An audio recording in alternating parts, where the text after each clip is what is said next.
अनाया डर के मारे पीछे हट गई। उसने कांपती आवाज में पूछा, तुम कौन हो? वह छाया धीरे धीरे उसकी तरफ बढ़ा। हर कदम पर सड़क जैसे कराह उठती थी। मैं चेतावनी हूं और तुम चेतावनी को पार कर चुकी हो। अनाया को लगा वह भागेगी तो बच जाएगी, पर तभी उसके पीछे से देव की कमजोर आवाज आई, अना, री, मदद। अनाया पलटी और देखता ही जम गई। देव सड़क पर पड़ा था, पर उसकी परछाई उसके शरीर से उल्टी दिशा में जा रही थी, जैसे उसका दूसरा रूप उससे अलग होकर खड़ा हो चुका हो। अनाया दहशत में देव के पास भागी। देव, उठो, ये क्या हो रहा है तुम्हारे साथ? देव की सांसें भारी थीं। उसकी आंखें किसी डर से भरी थीं जो उसने कभी पहले महसूस नहीं किया था। वह धीमी आवाज में बोला, वो सड़क, वो मुझ में घुस गई है। अनाया हकबका गई। मतलब? देव दर्द से चिल्लाया। उसकी नसें काले धुएं की तरह उभरने लगी। उसके हाथ पर चलने के निशान बनने लगे, जैसे किसी अदृश्य हाथ ने उसे पकड़ा हो।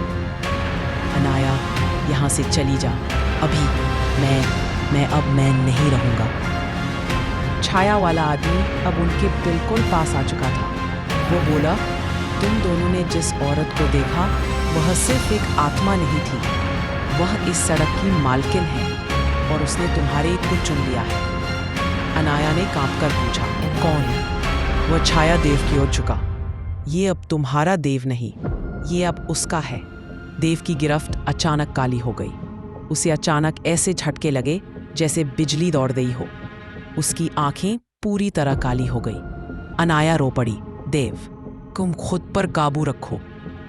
देव ने धीरे धीरे सिर उठाया, पर चेहरा वही था, पर निगाहें किसी और की। वह भयानक मुस्कुराहट के साथ बोला, अब मेरी बारी है बोलने की। सड़क पर दूर वही चूड़ियों की आवाज गूंज उठी, छन छन छन। और अनाया को समझ आ गया, उसका सबसे डरावना हिस्सा अब शुरू हुआ है।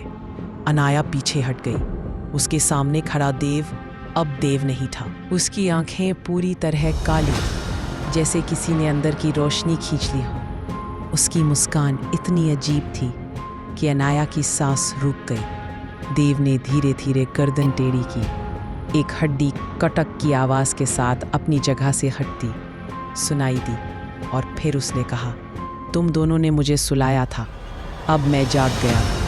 अनाया फुसफुसाई, देव, प्लीज, ये तुम नहीं हो। देव ने एक झटके में उसका हाथ पकड़ा, पर पकड़ किसी इंसान की नहीं थी, ठंडी, बर्फ जैसी और इतनी ताकतवर कि अनाया की कलाई नीली पड़ने लगी। देव की आवाज़ दो अलग सुरों में गूंजी, एक देव की, एक किसी और औरत की। मैं नहीं, मैं वो हूँ। और तभी सड़क के दूसरे छोर से वही चूड़ियों की आवाज़ आने लगी, छन छन छन। वह आवाज़ जैसे हर पेड़, हर कोने, हर पत्थर से आ रही थी। अनाया की आंखें डर से फैल गईं। उसने देखा, जंगल के अंधेरे में सफ़ेद साड़ी झिलमिलाती हुई दिखाई दी, पर इस बार वह औरत अकेली नहीं थी। उसके पीछे कई परछायां थीं, कुछ बच्चों जैसी, कुछ बूढ़ों जैसी, दाट, कुछ बिना पैर की, कुछ उल्टे सिर वाली। आज पहली बार अनाया को एहसास हुआ, ये एक आत्मा नहीं, ये एक कब्रिस्तान है सड़क के बीचों बीच, जो खुद को सड़क की शक्ल में छुपाए बैठा है। देव ने अनाया की गर्दन पकड़ी और करीब खींच लिया। उसकी नाक से लेकर थोड़ी तक एक जलने की बदबू आ रही थी, जैसे वह सड़क उसके अंदर जल रही हो। उसने अनाया के कान में फुसफुसाया, जिस रात कोई यहाँ रुकता है, सड़क अपना हिस्सा मांगती है। अनाया ने रोते हुए कहा, देव, छोड़ दो प्लीज। देव की मुस्कान फैल गई, भयावह, अमानवीय। देव तो कब का मर चुका, मैं सिर्फ उसका खोल पहनकर खड़ा हूं। और तभी बस वही काला छाया आदमी अचानक सामने आकर देव और अनाया के बीच खड़ा हो गया। उसकी मौजूदगी से सड़क हिलने लगी। उसकी आवाज गूंजी, ये लड़की तुम्हारी नहीं, ये उस औरत की चुनी हुई नहीं है। देव ने गुस्से से चीखा, एक चीख इतनी शक्तिशाली कि पेड़ों की शाखें टूटकर गिरने लगीं। छाया आदमी ने अनाया को पीछे धकेला और बोला, भागो अभी, नहीं तो तुम भी सड़क की हो जाओगे। अनाया कांपते हुए पीछे हटने लगी, पर देव अब पूरी तरह कुछ और था। चारों हाथ पैरों पर झुककर जानवरों की तरह अनाया की ओर दौड़ पड़ा। उसकी आंखें सिर्फ एक ही चीज खोज रही थी, अनाया का डर। अनाया जंगल के अंदर भागती चली गई और पीछे से देव की दानवी आवाज गूंजी, तुम नहीं बचोगी, तुम्हारे डर की खुशबू मुझे दिख रही है। जंगल अंधेरा था, सड़क जाग चुकी थी और अब शिकार सिर्फ एक था, अनाया। अनाया पागलों की तरह भाग रही थी। जंगल अंधेरा, गीला और किसी कब्रिस्तान की तरह सन्नाटे से भरा हुआ। पेड़ों पर चमगादड़ उल्टे लटके थे और कहीं कहीं से जानवरों जैसी गुर्राहट आती थी, पर यह कोई जानवर नहीं था। ये देव नहीं, कुछ और था। पीछे से उसकी दरारों सी टूटती आवाज फिर गूंजी, अनाया रुक क्यों नहीं जाती, मैं तुम्हें चोट नहीं मारूंगा। उसकी बात पर एक अजीब हंसी जुड़ गई, एक औरत वाली हंसी जो देव के मुंह से निकल रही थी। अनाया एक झाड़ी से टकराई और गिर पड़ी। उसके हाथ में कांटे चुभ गए। दर्द से उसकी आंखों में आंसू आ गए, लेकिन उसने चिल्लाया नहीं, क्योंकि उसे पता था अगर उसने आवाज निकाली देव उसे ढूंढ लेगा। वह धीरे धीरे धड़कते दिल के साथ रेंगते हुए एक बड़े पेड़ के पीछे छुप गई।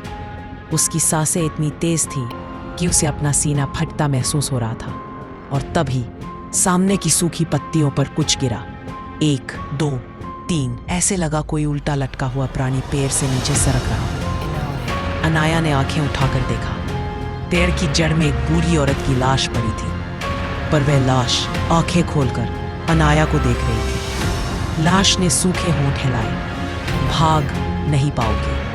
अनाया घबराकर पीछे हट गई और अचानक उसके कंधे पर एक हाथ पड़ा। वह डर के मारे चीख पड़ी, देव! लेकिन यह देव नहीं था, वह छाया आदमी था। उसने अनाया का मुंह बंद किया और फुसफुसाया, चुप, वो यहीं थे। अनाया की आंखें फैल गईं। उसने कांपते हुए पूछा, तुम मेरी मदद क्यों कर रहे हो? छाया आदमी ने काले धुएं से चेहरे के साथ कहा, क्योंकि सड़क उसे ले चुकी है, पर तुम्हें नहीं। मैं उन लोगों की आत्माओं में से हूं जिन्हें सड़क ने निगला, और मैं नहीं चाहता तुम्हारा भी वही हाल हो। अनाया फुसफुसाई, देव को कैसे बचाएं?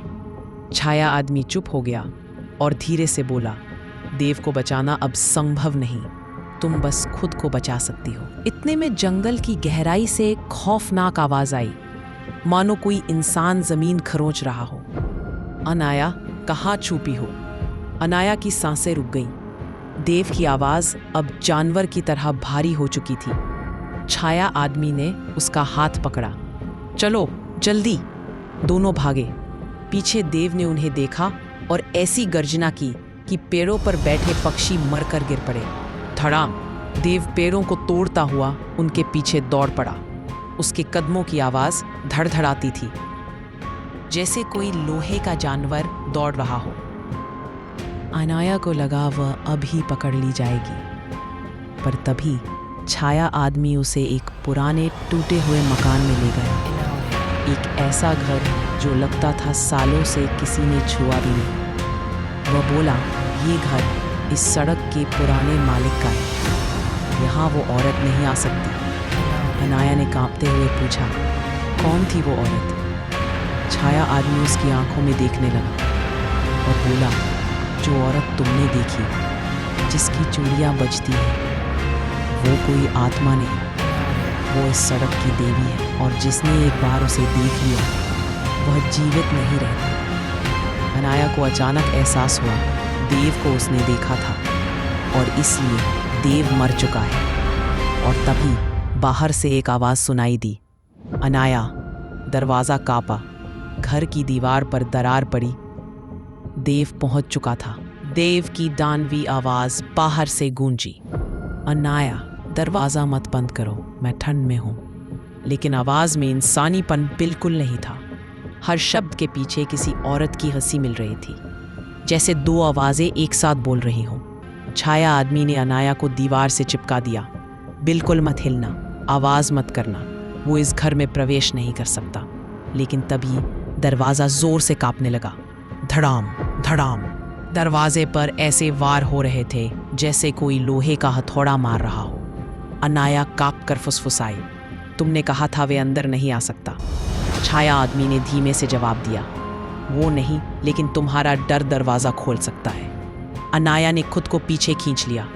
उसका पूरा शरीर पसीने से भीग चुका था। फिर घर की दीवारें खुद ब खुद हिलने लगी। लकड़ी की धूल हवा में फैल गई। छाया आदमी बोला, ये घर सुरक्षित है, लेकिन एक सच्चाई है जो तुम्हें जाननी होगी। अनाया, कौन सी? छाया आदमी का चेहरा उदास हो गया। उसकी आवाज़ मानो सदियों पुराने दर्द से भरी थी। इस घर का मालिक वही औरत थी। अनाया का दिल थम गया। क्या? छाया आदमी बोला, वह एक समय में इस सड़क की रक्षक थी, एक साध्वी जो राह भटके यात्रियों को मौत से बचाती थी। अनाया हैरान थी। जो आत्मा उन्हें मारने पर तुली थी, वह कभी लोगों को बचाती थी? छाया आदमी ने जारी रखा, लेकिन एक रात ट्रक ड्राइवरों ने उसे इस घर में घसीट कर जिंदा जला दिया। अनाया के हाथ से जमीन छूटती महसूस हुई। वह लोग क्यों? छाया आदमी बोला, क्योंकि वह उन्हें गलत कामों से रोकती थी। वेश्यावृत्ति, तस्करी, शराब, ये सड़क इन सब की मंडी थी। अनाया की आंखों में आंसू भर आए। छाया आदमी आगे बोला, उसने कसम खाई थी कि मौत के बाद भी इस सड़क की रक्षा करेगी। और मरते वक्त बोली, जो भी बुरी नीयत से सड़क पर आएगा, मेरा होगा। अनाया, लेकिन हम तो? छाया आदमी धीरे से बोला, उसने केवल बुरी नीयत नहीं कहा था, उसने कहा था जिसे देख लूंगी वो मेरा होगा। अनाया की रूह कांप गई, क्योंकि सबसे पहले किसने उसे देखा था? देव ने। तभी दरवाज़ा अचानक टूटकर गिर पड़ा। अनाया चीख पड़ी, लेकिन ये देव नहीं था। दरवाजे पर सफ़ेद साड़ी वाली वही औरत खड़ी थी, आंखें कोयले जैसी काली, चेहरा जला हुआ, और उसकी चूड़ियाँ बिना हिले बज रही थी। छन छन छन। छाया आदमी अचानक डर गया। पहली बार पीछे हटने लगा। अनाया, तुमने कहा था वो अंदर नहीं आ सकती। छाया आदमी की आवाज़ कांप गई।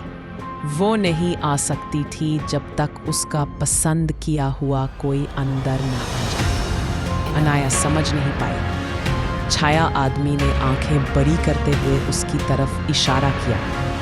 देव की आत्मा अभी भी इस घर में है। अनाया मुड़ी। घर की छत के कोने में एक परछाई लटक रही थी, उल्टी, बिना हिले, आंखें खुली हुई। देव और उसी क्षण सफ़ेद साड़ी वाली औरत घर में कदम रख गई। अनाया का दिल जैसे रुक ही गया हो। सफ़ेद साड़ी वाली औरत, जिसका चेहरा कोयले की तरह जला हुआ था, अब घर के अंदर थी। उसके पैर ज़मीन को छू ही नहीं रहे थे। वह कुछ इंच हवा में तैरते हुए आगे बढ़ रही थी।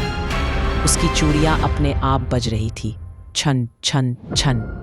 हर आवाज़ दीवारों को हिला रही थी। छाया आदमी कांपने लगा।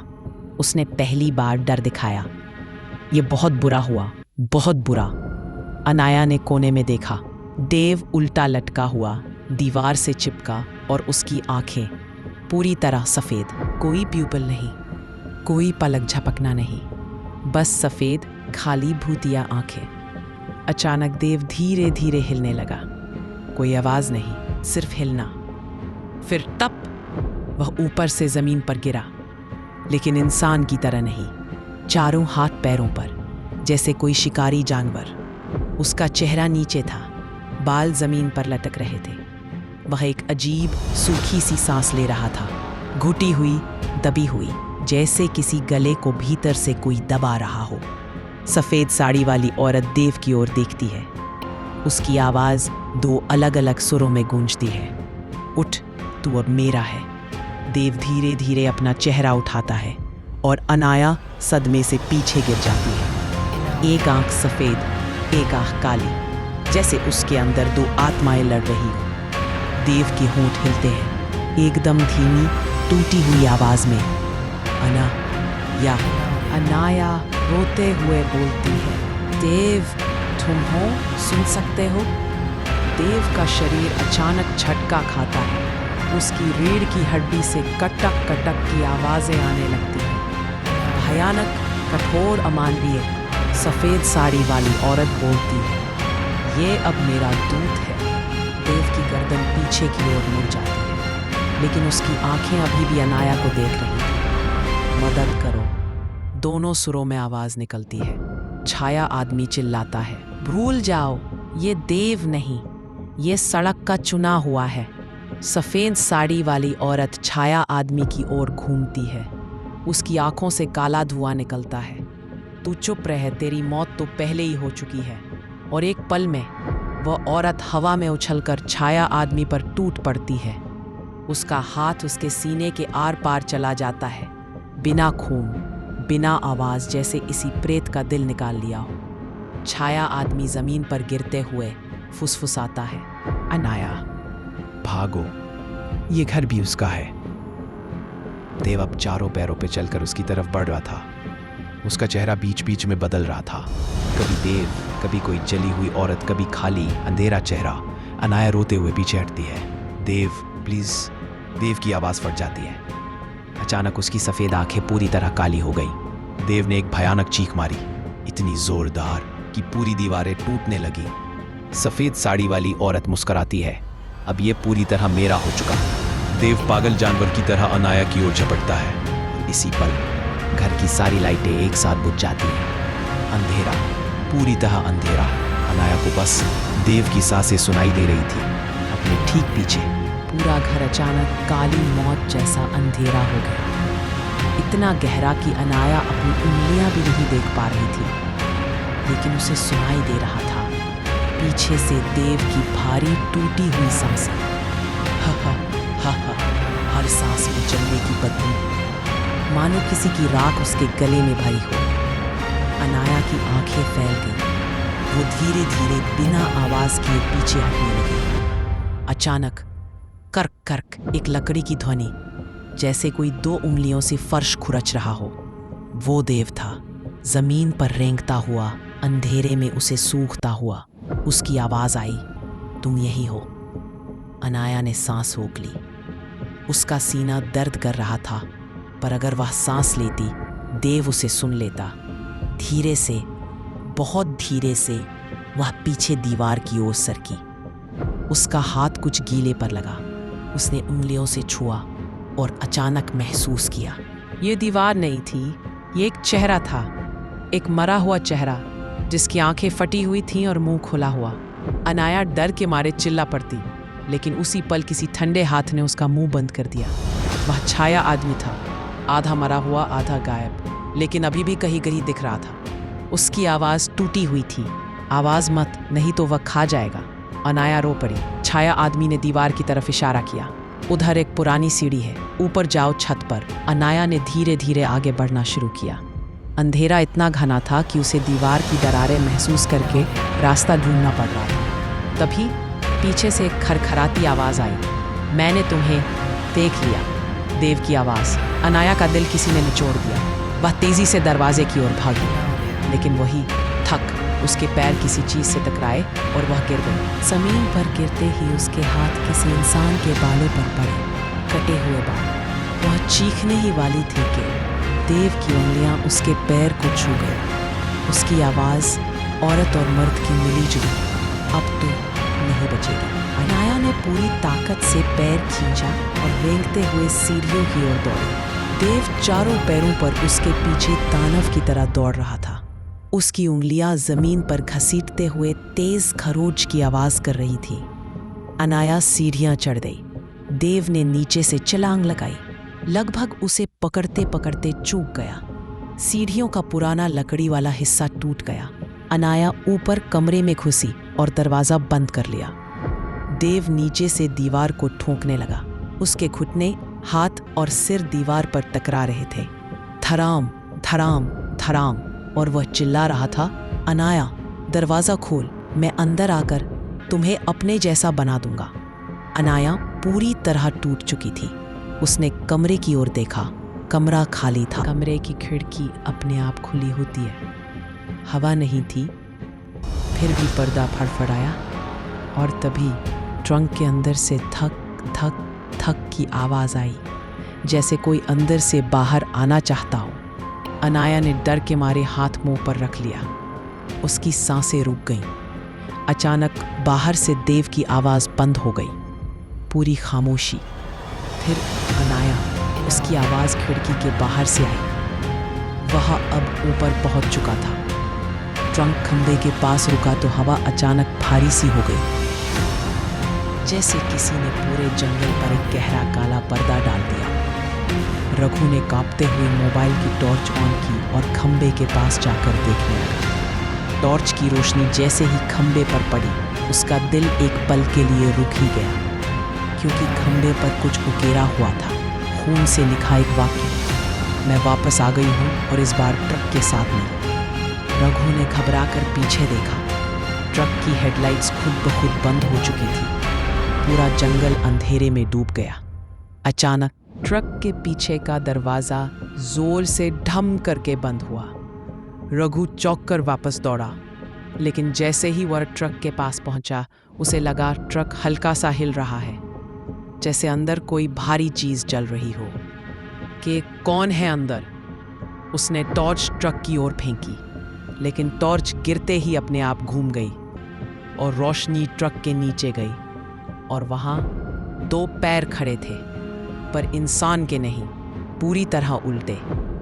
रघु चीख भी नहीं पाया। उल्टे पैर धीरे धीरे घूमे और ट्रक के पीछे से धीमे धीमे कोई बाहर आने लगा। वह वही औरत थी जिसे रघु ने पहली रात उड़ते देखा था। लंबे बाल जमीन से रगड़ खाते हुए निकल रहे थे और चेहरा एकदम काला जैसे जला हुआ। लेकिन इस बार उसके चेहरे पर एक अजीब खतरनाक मुस्कान थी। उसने फुसफुसाते हुए कहा, तूने मुझे रास्ता दिखाया था, अब चल तेरी बारी है। रघु पीछे हटने लगा, लेकिन उसके पैर जैसे जमीन में धंस गए। औरत ने अपने उल्टे पैर सीधा किए और अचानक एक झटके में रघु की तरफ झपटी, लेकिन तभी दूर से आती एक ट्रक की तेज हेडलाइटों ने उसे छू लिया। औरत धुएं की तरह गायब हो गई। रघु घबराकर पलटा। पीछे एक दूसरा ट्रक रुका हुआ था, पुराना, जंग लगा हुआ। ड्राइवर की लाल आंखें रघु की ओर टिकी थी। उसने गहरी आवाज में कहा, अगर तू जिंदा रहना चाहता है तो अभी इसी वक्त मेरे साथ चल, क्योंकि तूने जिस रास्ते पर कदम रख दिया है वहां से कोई वापस नहीं आता। रघु ने कांपती सांसों के साथ उस पुराने ट्रक की ओर देखा। ड्राइवर अब भी वही बैठा था। उसकी लाल, खून से भरी आंखें हेडलाइट की हल्की रोशनी में चमक रही थी। हवा और ठंडी हो चुकी थी। पैर स्थिर खड़े थे, जैसे पूरे जंगल ने अपनी सांसें रोक ली हो। ड्राइवर ने दोबारा आवाज दी, चढ़ जा, वक्त बहुत कम है। रघु ने पीछे मुड़कर देखा। उसका अपना ट्रक अंधेरे में एक बेजान लोहे के ढांचे जैसा खड़ा था। दरवाजा खुला, फिर अपने आप धीरे से बंद हो गया, जैसे कह रहा हो, अब तू यहाँ का नहीं रहा। रघु ने डरते हुए पुराने ट्रक के पास कदम बढ़ाया। ड्राइवर ने उसे ऊपर चढ़ने का इशारा किया। ट्रक के अंदर अजीब सी बदबू थी, गीली मिट्टी और जले मांस जैसी। सीटें पुरानी थी और सामने डैशबोर्ड पर चाकू से कुछ शब्द उकेरे गए थे, आने वाला वापस नहीं जाता। रघु का शरीर सिहर गया। आप कौन हो? उसने हिचकते हुए पूछा। ड्राइवर ने एक लंबा धीमा सांस लिया। उसकी आवाज़ गहरी और बहुत ही भारी थी। मैं वही हूँ जिसे उस औरत ने पहली बार चुना था। रघु का खून ठंड पड़ा। मतलब आप भी? ड्राइवर ने सिर हिलाया। हाँ, मैं भी एक ट्रक ड्राइवर था, इसी रास्ते पर, इसी जगह। मुझे भी वही दिखी थी जो तुझे दिख रही है। रघु की धड़कनें बढ़ती जा रही थी। ट्रक चलने लगा, धीरे धीरे, अंधेरे को चीरते हुए। बाहर सब कुछ घना काला था। ट्रक की हेडलाइटें भी जैसे डर के मारे कमजोर पड़ गई। ड्राइवर ने कहा, वो औरत इंसान नहीं है, वो इस रास्ते से गुजरने वाले ड्राइवरों की मौत का रास्ता खोजती है, और जिसे वो देख ले उसका पीछा कभी नहीं छोड़ती। रघु कांपते हुए बोला, तो मैं बच सकता हूँ? ड्राइवर की आंखें रोड पर थी, पर उसकी आवाज़ में गहरी थकान थी। एक ही रास्ता है। रघु तुरंत झुककर बोला, कौन सा? बताओ प्लीज़। ड्राइवर ने धीरे से कहा, तुझे वही करना होगा जो मैंने नहीं किया था। क्या? ड्राइवर ने रघु के चेहरे पर एक तेज नजर डाली। तुझे उसकी आखिरी इच्छा पूरी करनी होगी। रघु घायल हिरन की तरह हाँफते हुए बोला, आखिरी इच्छा? किसकी? ड्राइवर ने स्टीयरिंग कसकर पकड़ लिया। ट्रक हिलने लगा। बाहर हवा अचानक बहुत तेज हो गई। फिर ड्राइवर ने एक वाक्य कहा, एक ऐसा वाक्य जिसने रघु को अंदर से तोड़ दिया। उस औरत की जिसे तूने पहली रात अपने ट्रक के सामने उड़ते हुए देखा था। रघु की सांस रुक गई। लेकिन उसकी इच्छा क्या है? ड्राइवर ने धीरे धीरे अपना सर झुकाया और फुसफुसाया, वो चाहती है कि कोई उसकी मौत की पूरी कहानी सुने और उसे वहां तक छोड़ आए जहां उसने आखिरी सांस ली थी। रघु का दिल तेजी से धड़कने लगा। कहानी कहाँ मर गई थी वो? ड्राइवर की आंखें अचानक लाल हो गईं। वो धीरे से बोला, यही तो डर है, क्योंकि वो जगह इस दुनिया में अब बची ही नहीं। पर अचानक ट्रक अपने आप रुक गया। इंजन बंद, लाइटें बंद, पूरा अंधेरा, सिवाय एक चीज के। ट्रक के सामने रास्ते पर एक औरत खड़ी थी। लंबे बाल, उल्टे पैर और चेहरा धीरे धीरे रघु की तरफ उठ रहा था। ट्रक अचानक रुक चुका था। न कोई आवाज, न हवा की सरसराहट, बस सांस रोक देने वाला सन्नाटा। ट्रक की हेडलाइट धीरे धीरे अपने आप जल उठी और जैसे ही रोशनी आगे बढ़ी, रघु का दिल सीने में धड़कना भूल गया। सामने वही औरत खड़ी थी। लंबे गीले कीचड़ से सने बाल जमीन तक, चेहरा आधा जला हुआ, आधा फूला हुआ, आंखें बिल्कुल सफेद जैसे अंदर कुछ था ही नहीं। उसके उल्टे पैर धीरे धीरे सीधे होते गए और वह बिना पलक झपकाए रघु को घूरने लगी। ड्राइवर ने धीरे से कहा, कुछ मत बोलना, बस उसके आने का इंतजार करना। रघु उतना ही डर चुका था जितना इंसान मरने से पहले डरता है। औरत ने कदम बढ़ाया, एक, फिर दूसरा। उसके पांव की आवाज नहीं आ रही थी। वह चुपचाप हवा को चीरती हुई ट्रक के बिल्कुल पास पहुंच गई। रघु का गला सूख गया। औरत ट्रक के दरवाजे पर रुकी और कांच के बिल्कुल पीछे झुककर खड़ी हो गई। उसकी जली हुई खाल से उठती बदबू पूरे ट्रक में भरने लगी। ड्राइवर ने बहुत धीमी आवाज में कहा, आ गए, अब सुन। अचानक औरत ने अपने हाथ की एक उंगली उठाई और कांच पर धीरे धीरे लिखने लगी, जैसे कोई खून से शब्द उकेर रहा हो। रघु ने कांपते हुए पढ़ा, मेरी कहानी सुनाओ। उसका गला भर आया। कौन सी कहानी? रघु ने डर के मारे पूछ लिया और पूछते ही उसने अपनी गलती समझी। औरत तुरंत कांच पर अपना चेहरा जोर से मारती है। थक डॉट, कांच फट गया, लेकिन टूटा नहीं।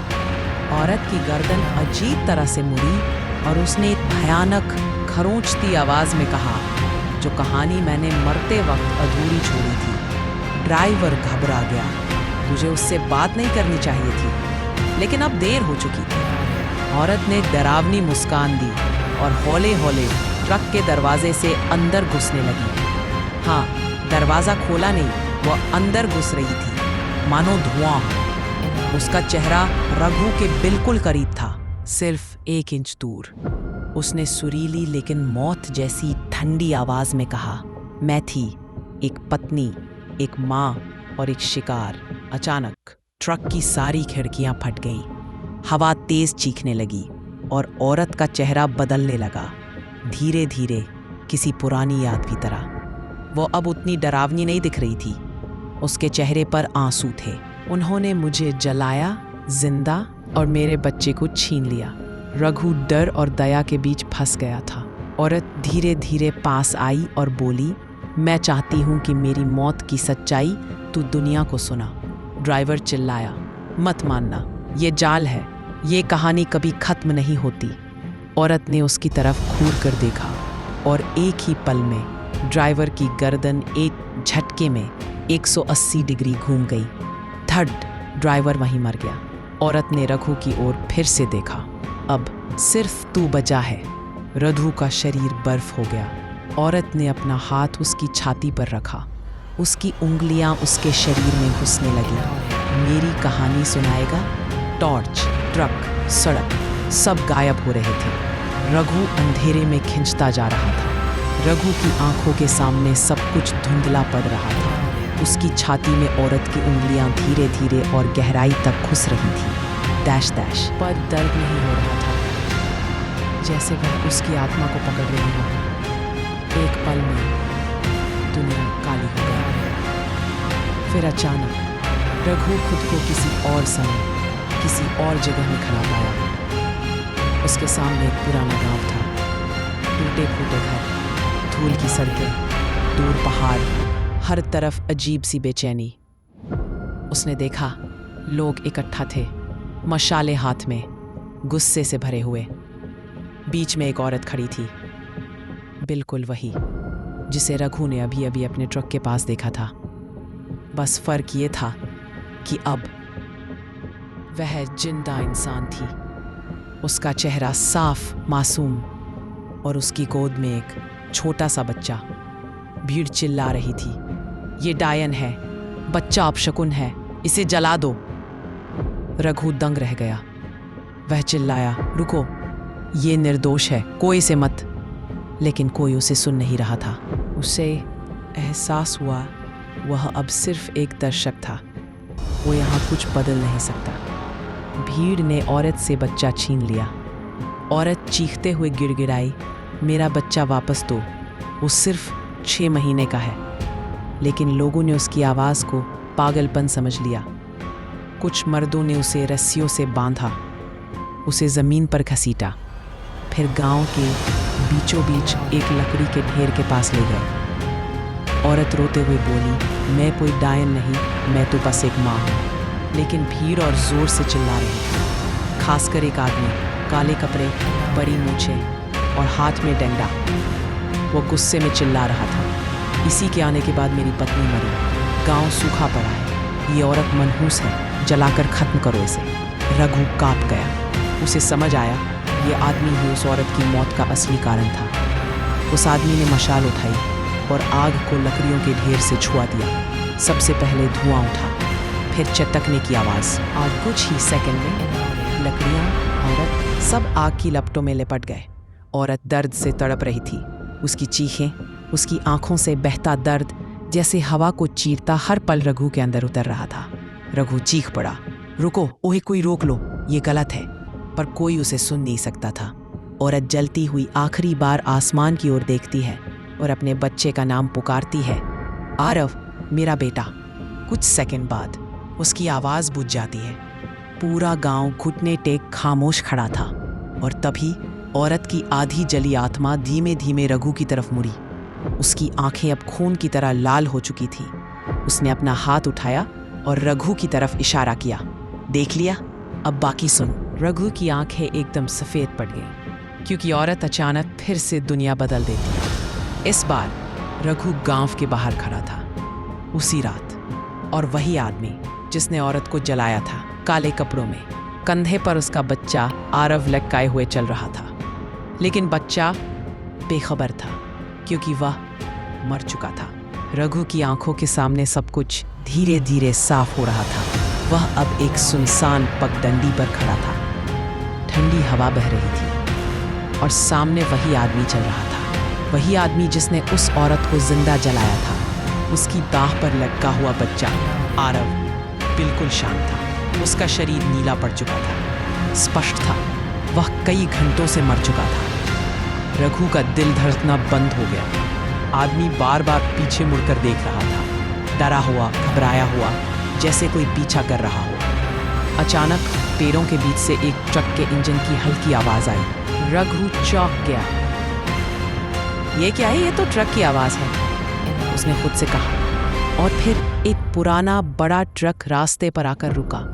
ट्रक से एक ड्राइवर उतरा, लंबा, पतला, आंखों में लालपन। कहाँ जा रहा है इतने रात को? ड्राइवर ने पूछा। आदमी ने घबराकर कहा, गांव से दूर, बहुत दूर, मुझे ये बच्चा छोड़ना है, उसके बाप के पास। ड्राइवर बच्चे की तरफ देखकर चौंका। ये तो मर चुका है। आदमी तुरंत चिल्लाया, तेरा काम सवाल करना नहीं, मुझे बस शहर तक छोड़ दे। ड्राइवर चुप हो गया।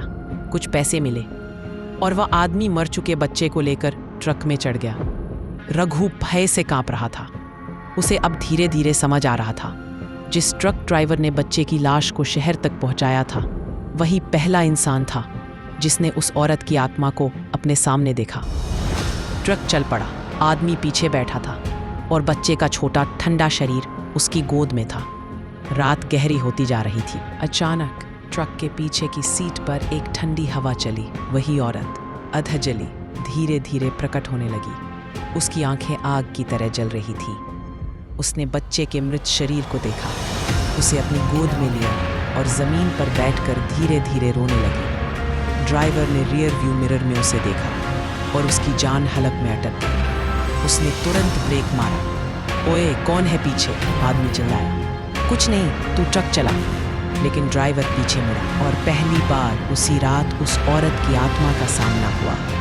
औरत ने अपने बच्चे को पकड़े हुए ड्राइवर की तरफ देखा और कहा, ये मेरे आरव को ले जा रहा था, जैसे कचरा फेंकते हैं वैसे। उसका चेहरा जला हुआ गुस्से से भरा। फिर उसने आदमी की ओर देखा और आदमी डर के मारे जम गया। औरत चिल्लाई, मेरे बच्चे को क्यों मारा? आदमी कांपते हुए बोला, मैंने कुछ नहीं। औरत की चीख ने हवा को काट दिया। झूठ! उसने आदमी की गर्दन पकड़ ली। ट्रक हिलने लगा। ड्राइवर डर गया और ट्रक रोक दिया। आदमी चीखता रहा, बचाओ, बच! लेकिन अगले ही पल औरत ने उसकी गर्दन ऐसे मरोड़ी जैसे सूखी लकड़ी टूटती है। आदमी मर गया। ड्राइवर ट्रक से कूदकर भागा, लेकिन औरत उसके सामने प्रकट हो गई। ड्राइवर रोते हुए बोला, मैंने क्या किया था? मैं तो बस। औरत की आवाज़ ठंडी थी। तूने मेरे बेटे की लाश को इस तरह उछाल कर फेंका जैसे वह कोई चीज़ हो, ना कि एक बच्चा। ड्राइवर के हाथ पांव जवाब दे गए और बस उसी पल ट्रक ड्राइवरों का श्राप शुरू हुआ। औरत ने ड्राइवर के पास आकर कहा, जिस रास्ते ने मेरे आरव को छीना, वहीं से हर आत्मा की शुरुआत होगी। जो ट्रक चलाएगा उसे मैं अपने दर्द की कहानी सुनने पर मजबूर करूंगी। पहला ड्राइवर वहीं मारा गया। उसकी मौत के बाद उस जगह पर रोशनी बुझने लगी, पेड़ ताले पड़ गए और सड़क मौत का रास्ता बन गई। रघु ने यह सब अपनी आंखों से देखा। उसकी आत्मा कांप गई। अब सब साफ था, वो औरत ट्रक ड्राइवरों को क्यों चुनती है, क्योंकि उसके बच्चे की लाश को सबसे पहले एक ट्रक लेकर गया था। उस ट्रक ने उसके बच्चे की आखिरी यात्रा छीन ली थी।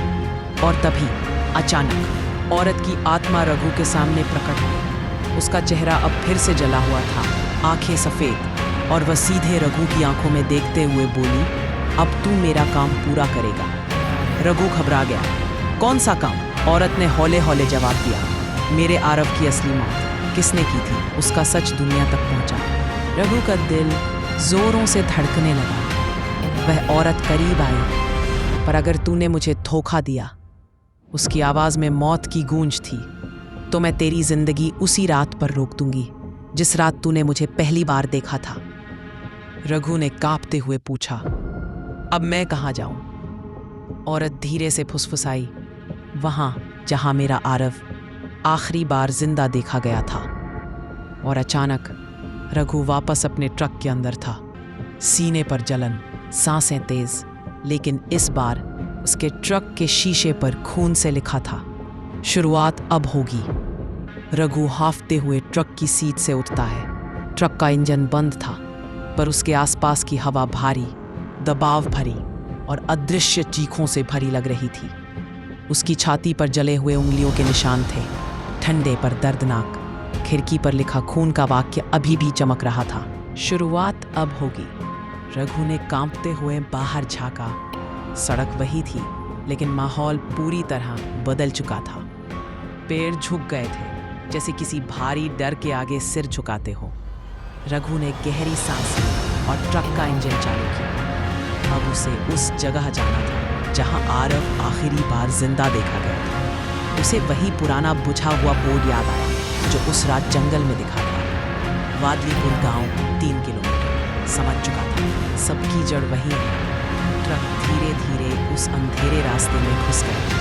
हवा और भारी हो गई। रास्ते पर हर 10 कदम पर एक टूटी हुई लाल चुनरी, काले राख के टुकड़े और किसी बच्चे के खिलौने दबे हुए नजर आ रहे थे। मानो उस रास्ते से किसी बच्चे की यादें कई बार गुजरी हुई। कुछ देर बाद एक टूटा हुआ गांव दिखाई दिया, वादलीपुर, जो अब मानो एक भूतिया खंडहर जैसा लग रहा था।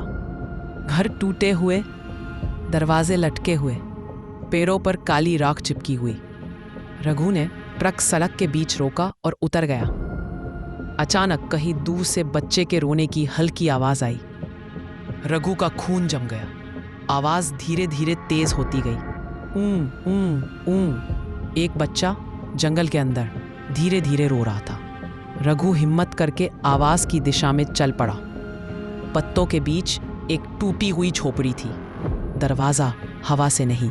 अचानक उसकी टांगों के पास एक चीज़ लुढ़क कर आई। रघु ने उठाकर देखा, एक छोटा टूटा हुआ खिलौना ट्रक। ये पक्का उसी बच्चे आरव का खिलौना था। जैसे ही रघु उसे उठाता है, खिलौने के पहिए अपने आप घूमने लगे और खिलौने के नीचे लिखा दिखाई दिया, आरव 6 महीने। रघु का दिल जोर से धड़कने लगा। तभी पीछे से बच्चे की रोने की आवाज़ बहुत करीब से आई। ओ, ओ, ओ। रघु धीरे धीरे मुड़ा। झोपड़ी के बाहर एक छोटा सा बच्चा खड़ा था, सिर्फ 6 महीने का। उतना ही छोटा, उतनी भोली आंखें, लेकिन उसकी आंखों में सफ़ेद धुंध थी। रघु हक्का बक्का रह गया। आरव? रघु के मुंह से खुद ब खुद निकला। बच्चा उसके पास आ रहा था, घुटनों पर चलते हुए चुपचाप। और जैसे ही वह करीब आया, उसका शरीर धुएं की तरह फटकर गायब हो गया और उसकी जगह वही औरत खड़ी थी, जली हुई, आधी रात जैसी आंखें, चेहरे पर आंसू और क्रोध। उसने रघु के सामने झुककर कहा, यहाँ, यही से उसका आखिरी निशान मिला था। रघु डर के मारे पीछे हट गया। औरत पास आई, अपनी काली उंगलियां रघु की छाती पर रखी। अब तू सिर्फ देखने आया है, सच ढूंढने नहीं। रघु कांपता हुआ बोला, मैं सब पता करूंगा, बस बताओ अब मुझे जाना कहाँ है। औरत ने धीरे से अपना सिर उठाया। उसकी आवाज़ में मौत का वजन था। वहाँ जहाँ उस आदमी ने मेरे आरव को मरने के लिए फेंका था।